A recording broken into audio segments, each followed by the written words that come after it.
Hi everyone, welcome to my YouTube channel. ഇന്ന് നമ്മൾ വളരെ എളുപ്പത്തിൽ പാവയ്ക്കായും മാങ്ങായും കൂടെ ഒരു ചാറുകറിയാണ് ഉണ്ടാക്കാൻ പോകുന്നത്. ഇത് വളരെ എളുപ്പമാണ് ഇത് ഉണ്ടാക്കാനായിട്ട്. അതിന് വേണ്ട ഇൻഗ്രീഡിയൻസ് എന്തൊക്കെയാന്ന് പറയട്ടെ. ഞാൻ ഒരു പാവയ്ക്ക ഇത് നീളനായിട്ട് കട്ട് ചെയ്ത് വെച്ചിരിക്കുകയാണ്. കണ്ടോ, ഇങ്ങനെ ഈ വലിപ്പത്തിൽ വേണം കേട്ടോ കട്ട് ചെയ്യാനായിട്ട്. പിന്നെ നമ്മൾ ഒരു മാങ്ങ അതുപോലെ കട്ട് ചെയ്ത് വെച്ചിരിക്കുന്നു. ഒരു സവാള, ഒരു 3 വലിയ വെളുത്തുള്ളി ആയിരുന്നു, അതുകൊണ്ട് 3 വെളുത്തുള്ളി അല്ലിയാണ് ഞാൻ എടുത്തത്. അത് ചെറുതായിട്ട് അരിഞ്ഞു വെച്ചു. ഒരു 2 പച്ചമുളക്, ഒരു കഷ്ണം ഇഞ്ചി, ആവശ്യത്തിന് കറിവേപ്പില. പിന്നെ 1 ടീസ്പൂൺ മല്ലിപ്പൊടി, 1 ടീസ്പൂൺ മുളക് പൊടി, 1 ടീസ്പൂൺ മഞ്ഞൾപ്പൊടി, ആവശ്യത്തിന് ഉപ്പ്. ഇത് നമ്മൾ 2ാം പാലില്, തേങ്ങാപ്പാലിലാണ് ഈ കറി നമ്മൾ വെക്കണേ.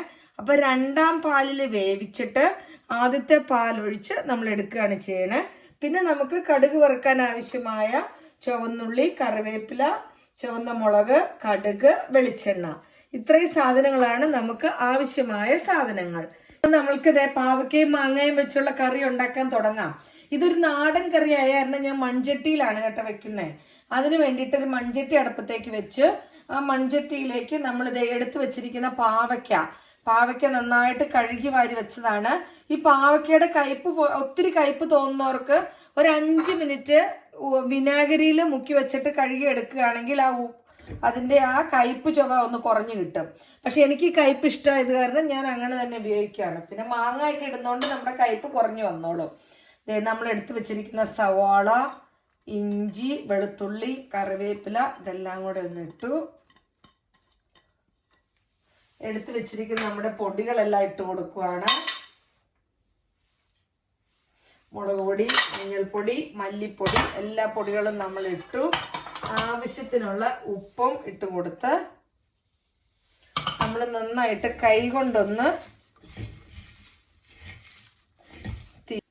ഒരല്പം വെളിച്ചെണ്ണയും ഒഴിച്ചു കൊടുത്ത്, നാടൻ കറി ആയത് കാരണം നമ്മൾ വെളിച്ചെണ്ണയൊക്കെ ഉപയോഗിക്കണം കേട്ടോ, സൺഫ്ലവർ ഓയിൽ ഉപയോഗിക്കരുത്, എന്നാലാണ് ആ ടേസ്റ്റ് കിട്ടുള്ളൂ. എന്നിട്ട് നമ്മൾ നന്നായിട്ട് ഇതൊന്ന് ഇളക്കി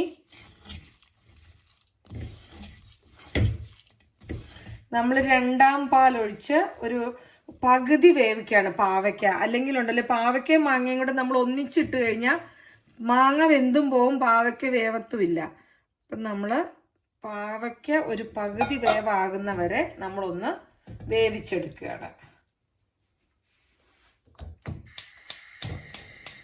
ഞാൻ ഇവിടെ ഇരുന്ന് വേവട്ടെ. ഇപ്പതേ നമ്മുടെ പാവയ്ക്കൊക്കെ ഒരു പകുതി വേവായിട്ടുണ്ട്.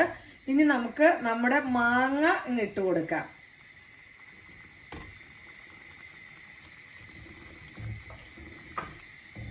ഇനി നമ്മുടെ മാങ്ങയും കൂടെ അവിടെ ഇരുന്ന് വേവട്ടെ. ഇപ്പതേ നമ്മുടെ പാവയ്ക്കയും മാങ്ങയൊക്കെ നന്നായിട്ട് വെന്ത് വന്നിട്ടുണ്ട്. ഈ സമയം നമുക്ക് ഉപ്പൊക്കെ നോക്കാം കേട്ടോ. ഉപ്പ് കുറവാണെങ്കിൽ അത് ഇട്ട് കൊടുക്കാം. പിന്നെ ഇനി നമുക്ക് 1ാം പാൽ ഒഴിച്ചു കൊടുക്കാം. 1ാം പാൽ ഒഴിച്ചിട്ട് നമ്മൾ തിളപ്പിക്കണ്ട, ജസ്റ്റ് ഒന്ന് ചൂടായി കഴിഞ്ഞാൽ നമുക്ക് പിന്നെ കടുക് വറുത്തെടുക്കാം. കടുക് പൊട്ടിക്കാം. 1ാം പാൽ ഒഴിച്ച് നന്നായിട്ട് ചൂടായി വന്നിട്ടുണ്ട് ആ തേങ്ങാപ്പാല്. ഇനി നമുക്കിത് ഓഫ് ചെയ്തിട്ട് കടുക് പൊട്ടിക്കാൻ തുടങ്ങാം. കടുക് പൊട്ടിക്കാനായിട്ട് നമ്മളൊരു ഫ്രൈ പാൻ അടുപ്പത്തേക്ക് വെച്ചു, തീ ഓൺ ചെയ്തു. ചട്ടി ചൂടായി കഴിയുമ്പോൾ നമ്മൾ വെളിച്ചെണ്ണ ഒഴിച്ചു കൊടുക്കുന്നു.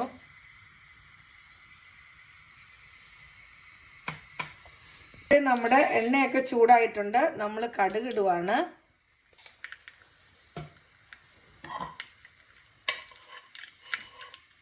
നമ്മളിത് എടുത്തു വെച്ചിരിക്കും. കടുക് പൊട്ടിക്കഴിഞ്ഞ് കഴിയുമ്പോൾ നമ്മൾ എടുത്തു വെച്ചിരിക്കുന്ന മുളക് ഇട്ട് കൊടുക്കുന്നു, കറിവേപ്പില ഇടുന്നു, നമ്മുടെ ചുവന്നുള്ളി ഇട്ട് കൊടുക്കുന്നു.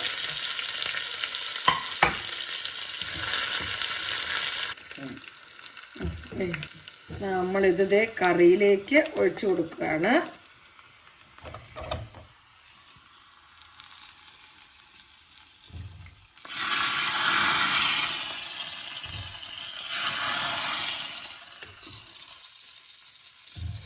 അങ്ങനെ സ്വാദിഷ്ടമായ പാവയ്ക്ക മാങ്ങ കറി ഇവിടെ റെഡി ആയി കഴിഞ്ഞു. ഇനി നമുക്ക് നമ്മുടെ സെർവിങ് ഡിഷിലേക്ക് മാറ്റാം. അങ്ങനെ സ്വാദിഷ്ടമായ പാവയ്ക്ക മാങ്ങാക്കറി ഇവിടെ റെഡി ആയി കഴിഞ്ഞു. വളരെ എളുപ്പമല്ല ഇത് ഉണ്ടാക്കാനായിട്ട്.